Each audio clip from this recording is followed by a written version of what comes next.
There comes a time in every person's life when silence becomes suffocating. When being too nice, too giving, too accommodating slowly chips away at your soul. You look in the mirror and ask, where did I go? If you've ever felt like your worth is invisible to the very people you bend over backwards for, this is your wake-up call. This is your reminder that you were not created to live a life of servitude masked as love, submission disguised as peace, or self-abandonment labeled as kindness. You were born to stand, not to be stepped on. You were born to shine, not to shrink. You were born to carry your light, not dim it for someone else's comfort. So today, I want to speak to that version of you that's tired of being treated like an afterthought. The version of you that's done saying yes when your soul is screaming no. Because it's time. It's time to focus on yourself and stop being a doormat. And not out of bitterness, but out of self-respect, out of healing, and out of love for the person you're becoming. Your kindness is a gift, not a weakness. There is something sacred about a kind heart. A heart that loves without keeping score, that serves without demanding anything in return. But too often, such a heart is mistaken for something weak, something naive. And slowly, the beauty of kindness is buried under the weight of misuse and misunderstanding. Kindness was never meant to be currency in relationships. It was meant to be the language of the Sula language that says, I see you, I honor you. But when that language is used in spaces that do not speak it, it gets lost. Not because it lacks power, but because it's offered to those who have no idea how to value it. There is no shame in being soft. There is no shame in choosing compassion. But when your kindness begins to cost you your dignity, that's a price far too high to pay. Every act of kindness should nourish your spirit, not drain it. When it begins to deplete you, it's time to pause. Too often, the kindest people are the ones most deeply wounded because they keep giving from a place they never allow to be refilled. They keep showing up, even when no one notices they're breaking. They keep forgiving, even when no apology is offered. That is not weakness, but it is a dangerous habit of self-neglect. True kindness includes yourself. It acknowledges your humanity. It reminds you that you too deserve rest. You too deserve grace. You too deserve to be received with the same softness you offer so freely to others. It is not your duty to carry everyone, especially those who refuse to walk. You are allowed to be kind without being used. You are allowed to say, I can't do this anymore, and still be a good person. You are allowed to protect your peace without explaining why. Because kindness without boundaries is just another form of silent suffering. When people expect your kindness without gratitude, what they are really asking for is servitude. That is not love. That is not connection. That is imbalance. And imbalance, no matter how gentle it looks, eventually becomes harmful. The world needs your light, but not at the cost of burning out. The world needs your love, but not if it leaves you empty. You were never meant to be a never-ending well for others to draw from. You were meant to be a living, spring-flowing, renewing, alive. And in this life, you will find people who appreciate the depth of your kindness. You will find those who meet you in your softness without trying to reshape you into something hard. But until then, you must be the guardian of your own spirit. You must remind yourself that being kind does not mean being silent when you are hurt. It does not mean saying yes when everything in you says no. It does not mean smiling through pain just to avoid disappointing others. There is bravery in saying, I deserve better. There is strength in walking away from those who confuse your kindness with weakness. There is power in drawing the line between giving and self-sacrifice. You do not owe anyone access to your energy just because they are used to receiving it. You are not responsible for the happiness of people who refuse to take responsibility for their actions. Your kindness is not a contract for mistreatment. You are not a doormat, you are a doorway. A gateway to healing, to hope, to love, but only for those who have the heart to walk through with reverence, not recklessness. Let your kindness be your strength. Let it be your guide. But let it never again be your cage. Stop apologizing for existing. There is a silent burden that follows people who have spent their lives trying to be small so others can feel secure. They apologize for speaking. They apologize for resting. They apologize for being themselves. And over time, those apologies turn into a deep, hidden sorrow. You were not born to shrink. You were not created to silence your voice so others could speak more loudly. And yet, how many times have you made yourself invisible how many times have you buried your truth so someone else wouldn't feel uncomfortable? You begin to say sorry not because you've done something wrong, but because you've learned to associate your presence with disruption.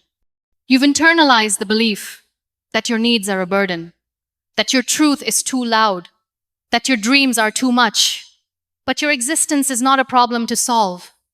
Your essence is not something to apologize for. You were crafted with intention. You carry within you a voice that deserves to be heard, a soul that longs to be seen, a life that is worthy of being lived fully. There is no nobility in apologizing for being tired. There is no humility in constantly explaining why you need space. There is no honor in justifying your worth. The world has conditioned so many to equate silence with grace, but silence when forced is suffocating. You are allowed to take up space. Not just physical space, but emotional space, spiritual space, creative space. You are allowed to be seen without guilt. You are allowed to want without shame. You are allowed to say, "This is who I am," without fearing rejection. When you apologize for existing, you teach others to do the same. You pass down the unspoken rule that some lives are more valuable than others, that some voices should be quiet so others can feel more important. That is not the truth. That is a lie born from fear. Courage is the quiet decision to stop shrinking. It's the inner whisper that says, "I matter too." And once you begin to believe that, the way you show up in the world changes. You no longer wait for permission to be whole. You no longer ask for validation before you speak. You begin to trust your own rhythm. You begin to honor your own timing. You begin to understand that self-worth is not arrogance, it is alignment. It is returning to the truth of who you are before the world told you to be someone else. You stop seeking applause and start seeking peace. You stop chasing approval and start chasing authenticity. You stop apologizing for things you were never meant to be sorry for in the first place. And slowly, the apologies fade. The self-doubt quiets. The need to explain lessens. And in its place grows something far more beautiful, a quiet confidence, a rooted presence, a gentle yet unshakable truth that you are here for a reason. This life is not a stage where you play the background role forever. It is your story. And you deserve to live it without constantly begging the world to let you be part of it. You teach people how to treat you. Every interaction you have is a lesson to the world about how you expect to be treated. You may not realize it, but your boundaries speak louder than your words. When you allow disrespect, you are silently giving permission for it to continue. When you tolerate unkindness, you are teaching people it is acceptable. It is easy to blame others for how they treat you, but the truth is more nuanced. Your response to their behavior shapes what is normal in your relationships. If you accept less than you deserve, you signal that less is enough. And soon, less becomes all you know. But recognizing this truth is not about blame. It is about power. It means you hold the key to changing the narrative. You can rewrite the story by how you choose to respond. You can raise the standard not just for others, but for yourself. Saying no when you want to say no. Standing up for yourself when you are hurt, and walking away when respect is absent are acts of profound teaching. They show that your well-being matters and that you will not settle for less. Many fear confrontation, but boundaries do not require conflict. They require clarity. They require self-awareness. And sometimes they require the courage to be uncomfortable for a moment so you don't have to suffer forever. You don't need to raise your voice to be heard. A calm, steady boundary can speak volumes. It tells the people around you that you value yourself enough to protect your heart and your peace. The way you treat yourself sets a precedent. When you honor your time, your feelings, your needs, others learn to honor them too. It's not about making demands. It's about showing respect first to yourself, then to those around you. Learning to teach others how to treat you is a process. It involves patience, self-compassion, and sometimes tough lessons. You will make mistakes, you will falter. But with each step, you grow stronger in your commitment to yourself. Remember, your value does not decrease based on someone else's inability to see it. Your boundaries are a form of self-love, not punishment. They protect your space so that the right people can enter it with reverence. You deserve relationships that uplift, encourage, and nurture you. You deserve to be treated with kindness and respect not because you ask for it, but because you show it to yourself first. When you teach others how to treat you, you create an environment where love can flourish without fear or compromise. You create a sanctuary for your soul, where peace is the norm. And in that sanctuary, you will find the freedom to be your truest self, who does not shrink or hide, but stands tall, rooted in dignity and grace. You have the power to shape the way the world meets you. Use it wisely, lovingly, and fiercely. Healing begins where self-abandonment ends. Healing is not a destination. It is a journey that begins the moment you choose yourself over the pain that once held you captive. It begins when you stop looking outside for validation and start turning inward for strength. So often, the wounds that run deepest are the ones inflicted by our own self-abandonment. When we ignore our needs, dismiss our feelings, and silence our voices, we betray the very essence of who we are. But healing asks for something radical. It asks you to stop being your own oppressor. It asks you to extend the same kindness to yourself that you once reserved for others. It asks you to show up for yourself even when it's difficult. There is a misconception that healing means forgetting or forgiving too soon. But true healing is honoring your pain without letting it define you. It is learning to love yourself despite the scars. You cannot pour from an empty cup. When you neglect yourself, you create a void that no one else can fill. Healing fills that void with acceptance, compassion, and self-awareness. It begins with small acts, allowing yourself to rest, speaking your truth, seeking support. These acts accumulate, building a foundation strong enough to hold your growth. Self-abandonment is often born from fear, the fear of rejection, loneliness, or judgment. Healing is the courage to face those fears and choose yourself anyway. You do not have to wait until you feel perfect to start healing. You can begin right now, in the midst of your imperfections, with the messy, complicated, beautiful person you are. Healing does not erase the past, it transforms it. It teaches you lessons about resilience, patience, and grace. It reveals the depths of your strength and the expansiveness of your heart. It is in this sacred space of self-love that your wounds begin to mend. The chains of pain loosen, the heavy burdens lift. And when healing begins, you realize that self-abandonment was never the answer. Choosing yourself was. You were never broken beyond repair. You were always whole, waiting to be remembered.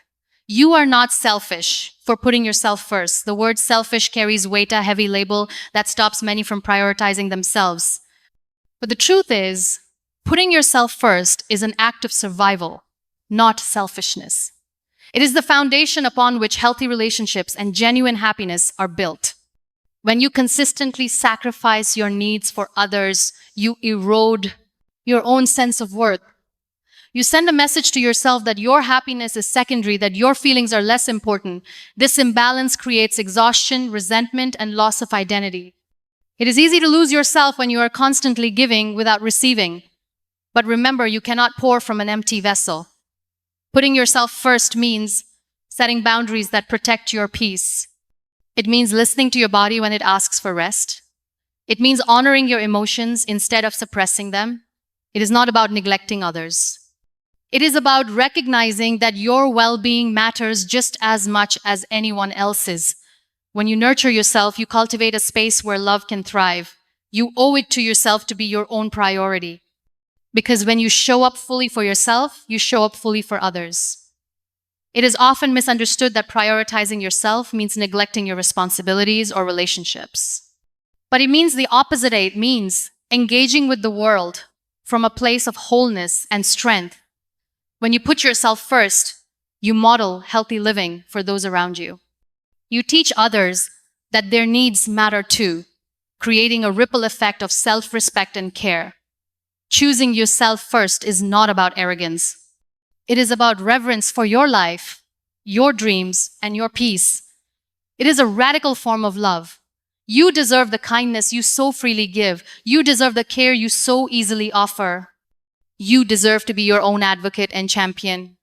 Life will always ask for your attention, your time, your energy, but it is your sacred right to decide where those gifts go.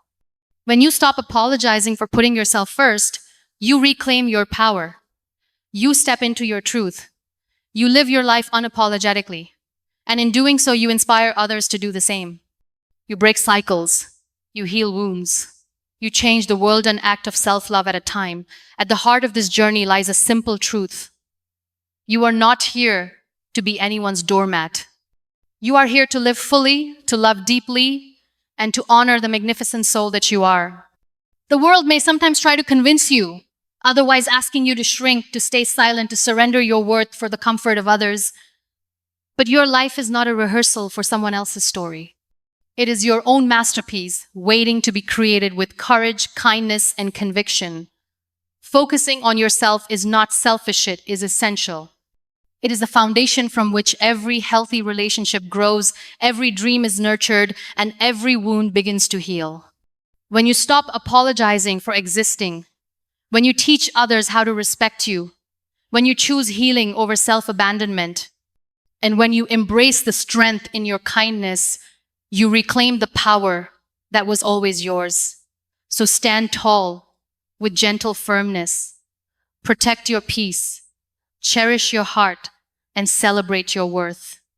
Know that kindness is a gift you give, not a weakness you endure. Know that prioritizing yourself opens the door to a life filled with purpose and peace. And know that by loving yourself fiercely, you inspire the world to love you rightly.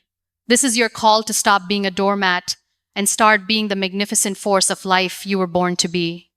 The path may not always be easy, but it is your sand, it is beautiful. Walk it with courage. Walk it with grace. Walk it with love.